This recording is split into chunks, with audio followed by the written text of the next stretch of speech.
नमस्कार, मी प्रियांका पाटील। आपण पाहत आहात राष्ट्रीय लोकराज्य न्यूज, निर्भीड बातम्यांचे व्यासपीठ। आज आपण दिवसभरामध्ये घडणाऱ्या घडामोडींवर नजर टाकूया।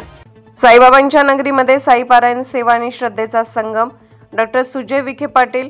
शिर्डी येथे सुरू असलेल्या साई सच्चरित पारायण सोहळ्याला डॉक्टर सुजय विखे पाटील यांनी भेट दिली। 1000 रूम जवळ भक्तिमय वातावरणात पारायणाचे भव्य आयोजन करण्यात आले होते।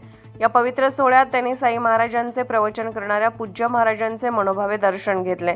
या पारायण सोहळ्याचे आयोजन श्री साईबाबा संस्थान विश्वस्त व्यवस्था, नाट्य रसिक मंच शिर्डी व स्थानिक ग्रामस्थांच्या सहकार्याने करण्यात आले असून ही सामूहिक सेवा आणि श्रद्धेची एक सुंदर अभिव्यक्ती आहे, असे मत डॉक्टर विखे पाटील यांनी यावेळी व्यक्त केले।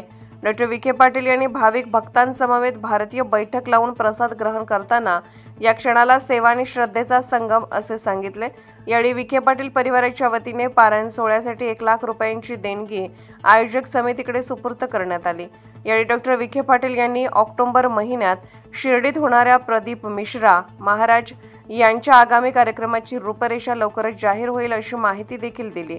तसेच त्यांनी आग्रहाने आवाहन केले की या पावन कार्यासाठी स्वयंसेवक म्हणून काम करण्याची इच्छा असलेल्या स्वयंसेवकांनी आमच्याशी संपर्क साधावा। या पवित्र पारायण सोहळ्यात हजारो भाविकांनी भक्तिभावाने सहभाग दर्शवल्याने परिसर अतिशय भक्तिमन ऊर्जाने एकात्मतेने भारलेले दिसत होते।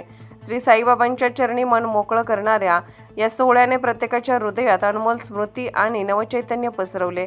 यावेळी अभय शेळके पाटील, भाजपा अध्यक्ष रवींद्र गोंदकर, ताराचंद कोते तसेच शिर्डी ग्रामस्थ आणि भाविक भक्त मोठ्या संख्येने उपस्थित होते। राष्ट्रीय लोकराज्य न्यूज नेटवर्क शिर्डी। ताज्या बातम्यांसाठी आणि अपडेट्ससाठी राष्ट्रीय लोकराज्य न्यूज चॅनलला सबस्क्राईब करा, तसेच लाईक आणि शेअरही करा।